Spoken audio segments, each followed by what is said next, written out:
నిన్న నేను ఒక కథనం చేయడం జరిగింది. మోహన్ బాబు వర్సెస్ మంచు ఫ్యామిలీ వివాదం వెనక పైలట్ రోహిత్ రెడ్డి ఉన్నాడా అనేటువంటి కోణంలో ఒక స్టోరీ చేయడం జరిగింది.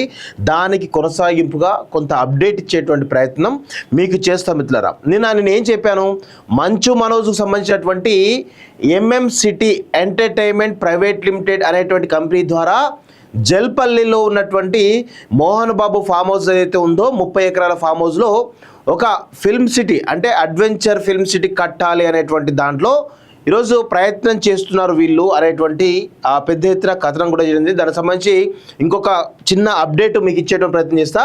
అయితే మనము చాలా క్లియర్గా అంటే ఒకసారి రోహిత్ రెడ్డి మరియు మంచు మనోజ్ వాళ్ళ ఫ్రెండ్షిప్ ఎట్లా ఉంటుందంటే, ఇగో వాళ్ళ పెళ్ళిలో కానీ వాళ్ళ యాగాలు అంటే మంచు మనోజ్ ఇంట్లో ఏ శుభకార్యమైనా రోహిత్ రెడ్డి వెళ్తాడు, రోహిత్ రెడ్డి ఇంట్లో ఏ శుభకార్యమైనా మంచు మనోజ్ వెళ్తాడు, మంచు మనోజ్ అండ్ ఫ్యామిలీ వెళ్తుంది. సో వీళ్ళిద్దరి మధ్యలో అంత పెద్ద ఎత్తున క్లోజ్ ఫ్రెండ్షిప్ ఉందనేది వాస్తవం. సో అది దానికి నిదర్శనం ఏంటి అంటే ఈ ఫోటో చూసినట్టయితే మనకు చాలా క్లియర్గా తెలుస్తుంది. అంతేకాకుండా మంచు మనోజ్ ఎక్కడికి వెళ్తాడు, ఇగో పైలట్ రోహిత్ రెడ్డి యొక్క తాండూరు ప్రచారానికి కూడా వెళ్ళి ప్రచారం చేసినటువంటి వీడియోస్ కూడా మీకు చూపించే ప్రయత్నం చేస్తాం మిత్రులారా.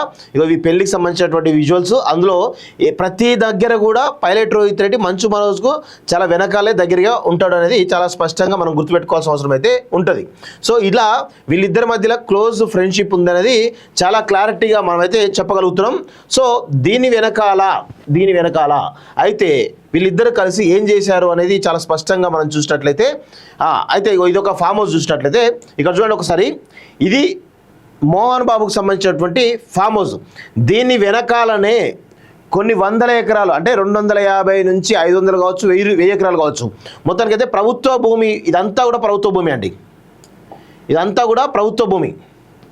ఇదంతా మొత్తం అంతా కూడా ప్రభుత్వ భూమిని ఆనుకునే జల్పల్లిలో మోహన్ బాబు యొక్క ఫామ్ హౌస్ ఉన్నది అనేది ఈ విజువల్స్ ద్వారా మనకు చాలా స్పష్టంగా అర్థమవుతుంది.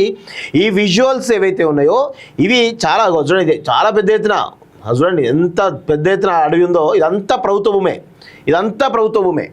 ఓకే, కొన్ని వందల వేల ఎకరాల భూములు ఉంటాయనేది చాలా స్పష్టంగా తెలుస్తూ ఉంది.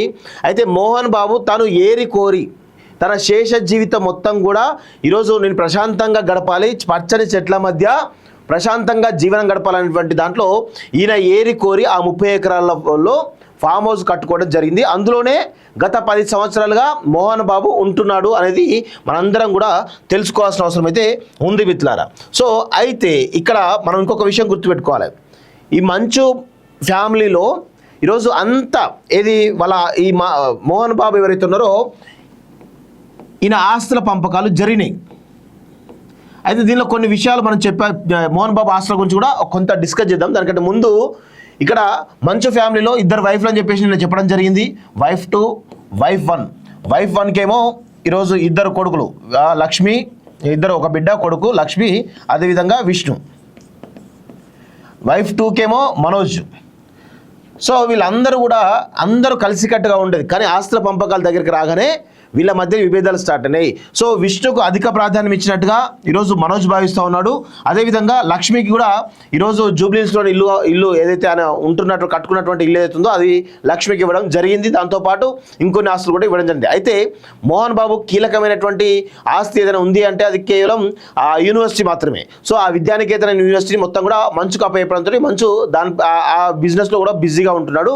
మనోజ్ కూడా కొన్ని ఆస్తులు ఇవ్వడం జరిగింది. అయితే ఎక్కడైతే మోహన్ బాబు ఉంటున్నటువంటి ఇల్లు ఏదైతే జల్పల్లి ఫామ్ హౌస్ అవుతుందో దానిపైన మనోజ్ కన్ను పడ్డట్టుగా మనకు అందుతున్నటువంటి సమాచారం. ఎందుకు అంటే మనోజ్ అక్కడ ఈరోజు ఒక ఫిల్మ్ సిటీకి సంబంధించినటువంటి ఒక పెద్ద అడ్వెంచర్ ఒకటి పార్క్ కట్టాలనేది ఆయన యొక్క ప్రయత్నం. అడ్వెంచర్ పార్క్ ఇది చాలా పెద్ద ఎత్తున కట్టి అక్కడ సేమ్ ఏదైతే రామోజీ ఫిల్మ్ సిటీ లాగా అంత పెద్ద కాకుండా దానిలో కొంతమేర అయినా కట్టాలనేది మరి దీనికి ఇన్వెస్ట్మెంట్ ఎట్లా అంటే దానికి ఇన్వెస్ట్మెంట్ ఎవరైనా అంటే వాళ్ళ భార్య మౌనికనే.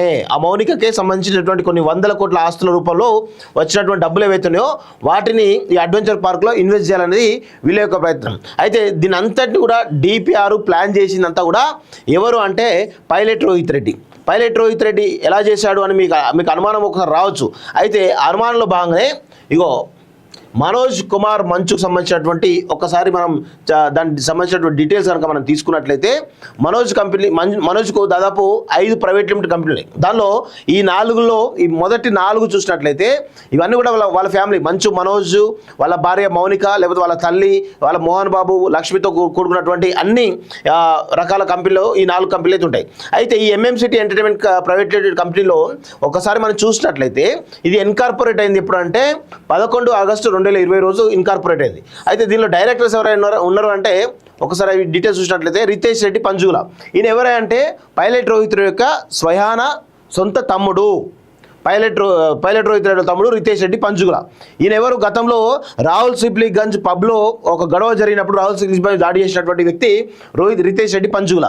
సో ఇలా మొత్తానికైతే మంచు మనోజ్, రితేష్ రెడ్డి ఇద్దరు కలిసి ఆ జల్పల్లి ఫామ్ హౌస్లో 30 ఎకరాల ఫామ్ హౌస్ కావచ్చు, లేదంటే ప్రభుత్వ సపోర్ట్ తోటి ఈరోజు దాని వెనకాల ఉన్నటువంటి ప్రభుత్వ భూమిని కూడా పర్మిషన్ 9-10 డేస్ లీజ్ తీసుకొని అక్కడ ఫిల్మ్ సిటీ కట్టాలనేది వీళ్ళ యొక్క భారీ ప్లాన్.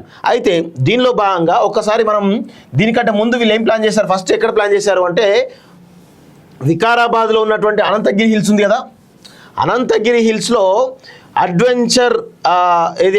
అడ్వెంచర్ పార్క్ కట్టాలనేది వీళ్ళ యొక్క ప్లాన్. అడ్వెంచర్ టూరిజం పార్క్ ఎక్కడది? వికారాబాద్ జిల్లాలో అనంతగిరి హిల్స్ ఉంటాయి కదా, ఈ అనంతగిరి హిల్స్లో ఇక్కడ కొన్ని 100 ఎకరాల భూమిని లీజు తీసుకొని ఈరోజు ఆనాడు పర్యాటక శాఖ మంత్రి ఎవరే అంటే శ్రీనివాస్ గౌడ్ సపోర్ట్ తోటి దాదాపు 33 ఏళ్లకు లీజ్ కోసం అని చెప్పేసి వీళ్ళు ప్రయత్నం చేశారు. అది మ్యాక్సిమం అప్రూవ్ అయ్యేటట్టు కనబడ్డది. ఎందుకంటే శ్రీనివాస్ గౌడ్ కూడా 33 ఏళ్ళకైతే నేను ఇప్పించగలుగుతా అని చెప్పేసి ఆయన చెప్పడం జరిగింది. అక్కడ అడ్వెంచర్ టూరిజం పార్క్ కట్టాలనేది వీళ్ళ ప్లాన్. సో ఈ అడ్వెంచర్ టూరిజం పార్క్ కేవలం నార్మల్ అంటే కాదు, ఇది ఖచ్చితంగా ఇది రామోజీ ఫిల్మ్ షూటింగ్స్ కూడా ఇవ్వాలనేది వీళ్ళ యొక్క ప్లాన్. సో అక్కడ నుంచి అడ్వెంచర్ టూరిజం పార్క్ ఏదైతే అనంతగిరి హిల్స్లో కట్టాలనుకున్నట్టు వీళ్ళ ప్రపోజల్ ఏదైతుందో దీన్ని సడన్గా పైలట్ రోహిత్ రెడ్డి ఏం చేసిండంటే జల్పల్లికి షిఫ్ట్ చేసిండు. జల్పల్లిలో ఎట్లా వీళ్ళ ఆస్తుల పంపకాలు జరుగుతున్నాయి కదా, ఆస్తుల పంపకాల భాగంగా ఆ ఏదైతే ఫామ్ హౌస్ అవుతుందో దాన్ని కనుక మనం దానిలో కనుక మనం పార్క్ స్టార్ట్ చేయగలిగితే దాని వెనకాల ఉన్నటువంటి కొన్ని 100 ఎకరాల ప్రభుత్వ భూమి దాన్ని కూడా దాన్ని కూడా ప్రభుత్వం ద్వారా లీజు తీసుకొని కేటర్ సపోర్ట్ లేకపోతే శ్రీనివాస్ గౌడ్ సపోర్ట్ తీసుకొని అక్కడ పెద్ద ఎత్తున ఈరోజు పార్క్ ఇది ఫిల్మ్ సిటీ లాంటి ఒక పార్క్ కట్టాలనేది వీళ్ళ యొక్క ప్లాన్. సో దానిలో భాగంగానే మంచు మనోజు అదేవిధంగా మోహన్ బాబు మధ్య వివాదం చిలికి గాలి వారైంది. దానిలో భాగంగానే నా మోహన్ బాబు చెప్తా ఉన్నాడు, తాగుడుకు అలవాటు పడ్డవరా, ఇద్దరు కలిసి మీ భార్యాభర్తలు ఇద్దరు కలిసి మమ్మల్ని చాలా ఇబ్బంది పెట్టిరు, కొట్టిరు, తిట్టిరు అనుకుంటా ఆయన మాట్లాడుతూ ఉన్నాడు.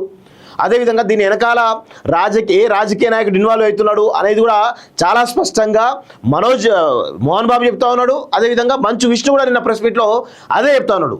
సో దీనిలో భాగంగా మనం ఒకసారి క్లియర్గా లోతుగా పరిశీలించినట్లయితే దాని వెనకాల రోహిత్ రెడ్డి ఉన్నాడా అనేటువంటి అనుమానాలు బలం చేకూరుతా ఉన్నాయి.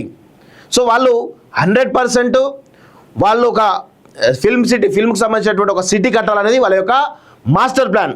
దానిలో భాగంగానే మనోజ్ను వాడుకోవాలి. ఎందుకంటే మనోజ్ ఆల్రెడీ మోహన్ బాబు అంటే ఈ తెలుగు సినిమా ఇండస్ట్రీలో ఒక మంచి పేరున్నటువంటి నటుడిగా వాళ్ళ కుటుంబానికి ఒక పేరుంది. సో అదేవిధంగా ఈ మోహన్ బాబుకు సంబంధించినటువంటి మనోజ్ కనుక ఇందులో ఇన్వాల్వ్ చేసుకుని దీనిలో ఆయనతో పెట్టుబడి పెట్టిస్తే కనుక ఖచ్చితంగా పెద్ద ఎత్తున 100,000 కోట్ల రూపాయలు రామోజీ ఫిల్మ్స్ ఏ విధంగా అయితే ఉందో అదే విధంగా కట్టుకోవచ్చు అనేది ఈరోజు రోహిత్ రెడ్డి యొక్క మాస్టర్ ప్లాన్ అనుకుంటా. సో అందుకే జల్పల్లి ఫామ్ హౌస్ పైన వివాదం చెలరేగుతూ ఉంది. ఈరోజు మోహన్ బాబు పోలీస్ కమిషనర్కు కంప్లైంట్ ఇచ్చిన ఆ కంప్లైంట్లో భాగంగా చాలా సీరియస్ అంశం ఏదైతే ఉంది, తనను సేవ్ చేయాలి, తన సేఫ్టీకి ఇబ్బంది అవుతుంది, తను సేవ్ చేయండి అని చెప్పి చెప్తా ఉంటాడు. దాంతోపాటు తన ప్రాపర్టీని కూడా ప్రొటెక్ట్ చేయమని చెప్పేసి పోలీస్ డిపార్ట్మెంట్కు అర్జీ పెట్టుకుంటాడు. ఇది అంటే ప్రతి దగ్గర కూడా జల్పల్లి ఫామ్ హౌస్ చుట్టే తిరుగుతుంది. అదే విద్యానికేతన్ ఏదైతే యూనివర్సిటీ ఉందో దాని చుట్టే తిరుగుతలేదు కదా. అంటే దీన్ని బట్టి మీకు ఏమర్థమవుతుంది, జల్పల్లి ఫామ్ హౌస్ ఏదైతుందో దాన్ని ఈరోజు మరి రోహిత్ రెడ్డి వెనకాల ఉండి ఏమన్నా మనోజ్తో చేపిస్తున్నాడా, మనోజ్ ఎందుకు ఆ విధంగా తయారైండు అనేది కూడా మనం ఒకసారి గమనించాలి. 2020 సమయంలో ఈ ఎంఎంసిటీ ఎంటర్టైన్మెంట్ ప్రైవేట్ లిమిటెడ్ ఇన్కార్పొరేట్ కావడానికి గల కారణాలు ఏంటి? అప్పుడు మంచి కరోనా టైంలో ఎందుకు దాన్ని రిజిస్టర్ చేయడం జరిగింది, అప్పుడే ప్లాన్ జరిగిందా అనేది కూడా కొన్ని అనుమానాలు బలంగా చేకూరుతా ఉన్నాయి. సో ఈ వెనకాల అంటే మంచు మనోజ్ ఇలా తయారు కావడం వెనకాల ఆయన మద్యానికి అలవాటు పడమా లేకపోతే ఇంకే వేటికైనా అలవాటు పడమా, దాని వెనకాల ఎవరున్నారు, ఇందులో మౌనిక పాత్ర ఏంది అనేది కూడా చాలా రకాలుగా తెలియాల్సిన అవసరం అయితే ఉంది. ఇందులో చాలా స్పష్టంగా మోహన్ బాబు, అదేవిధంగా మంచు విష్ణు, మంచు మనోజు, మంచు లక్ష్మి వీళ్ళు బయటికి వచ్చి అసలు విషయాలు బయట పెడితే తెలుస్తాయి. ఎందుకు జల్పల్లి ఫామ్ హౌస్ చుట్టే తిరుగుతూ ఉంది అనేది చూసినట్లయితే దీని వెనకాల పైలట్ రోహిత్ రెడ్డి ఉన్నాడు అనేది చాలా స్పష్టంగా కొంతమేర మనకు అనాలిసిస్ చేస్తూ ఉంటే మనకు అర్థమవుతా ఉంది. ఇది అవునా కాదా ఒక్కసారి వాళ్ళే పైలట్ రోహిత్ రెడ్డి బయటకు వచ్చి చెప్పాలి. అనంతగిరి హిల్స్లో మీరు అడ్వెంచర్ టూరిజం పార్క్ కోసం అని చెప్పేసి శ్రీనివాస్ గౌడ్ తోటి మాట్లాడి మంచు మనోజ్ ద్వారా ఏర్పాటు చేయాలనేది నిజమా కాదా, అక్కడ నుంచి మీ ప్లాన్ చేంజ్ చేసుకొని మళ్ళీ జల్పల్లికి షిఫ్ట్ జల్పల్లి మీద కన్నేసిన మాట వాస్తవమా కాదా, దాని వెనకాల ఉన్నటువంటి కొన్ని వందల వేల ఎకరాల ప్రభుత్వ భూములను కూడా ఈ టూరిజం అడ్వెంచర్ టూరిజం పార్క్లో ఏర్పాటు చేయాలనేది మీ నిజమా కాదా, ఇలా అనేక రకాల అనుమానాలు బలపడుతూ ఉన్నాయి. దీనిపైన పోలీస్ డిపార్ట్మెంటు చాలా క్షుణ్ణంగా గనక ఎంక్వైరీ చేయగలిగితే సంచలనమైనటువంటి విషయాలు బయటపడే అవకాశం ఉంటుంది. ఖచ్చితంగా పైలట్ రోహిత్ రెడ్డి ఇందులో ప్రధానమైనటువంటి సూత్రధారుడిగా పాత్రధారుడిగా బయటకు వచ్చేటువంటి అవకాశం అయితే ఉంటుంది. దీనిపైన ఇటు పైలట్ రోహిత్ రెడ్డి స్పందించాలి, అదేవిధంగా అక్కడ తాండూరులో ఉన్నటువంటి ప్రస్తుత ఎమ్మెల్యే మనోహర్ రెడ్డి రైతులు ఆయన స్పందించాలి, అక్కడ ఎమ్మెల్సీగా ఉన్నటువంటి పట్నం మహేందర్ రెడ్డి రైతులు ఆయన కూడా స్పందించాల్సిందిగా నేను కోరుతా ఉన్నాను. ఎందుకంటే ఇవి తెలియాలి, ప్రజలకు తెలియాల్సిన విషయం. ఎందుకంటే వాళ్ళిద్దరి మధ్యలో మంచు మనోజ్ ఇంట్లో ఫ్యామిలీ కూడా అనుకుంటారు, అది ఫ్యామిలీ కూడా కాదు. ఇది బీఆర్ఎస్ పార్టీకి సంబంధించినటువంటి కేటీఆర్ ముఖ్య అనుచరుడు ఎవరైతే ఉన్నారో, గతంలో మొయినాబాద్ ఫామ్ హౌస్లో కీలక సూత్రధార ఎవరైతే ఉన్నారో పైలట్ రోహిత్ రెడ్డి ఈరోజు చేస్తున్నటువంటి వెనకాల నుండి నడిపిస్తున్నటువంటి ఒక డ్రామా అనేది ఈరోజు ప్రజలకు తెలియాల్సినటువంటి అవసరం ఉంది అనేది నా యొక్క అభిప్రాయం. అందుకే మనోహర్ రెడ్డి కానీ లేకపోతే అటు పట్నం మహేందర్ రెడ్డి కానీ ఇద్దరు కానీ వీళ్ళిద్దరూ స్పందించాల్సిన అవసరం ఉంది, అయితే దీనిపైన ఉంది అనేది నేనైతే చెప్పదలుచుకున్నాను మిత్రులారా. సో ఇది అసలు విషయం, మోహన్ బాబు మంచుకు సంబంధించినటువంటి విషయం.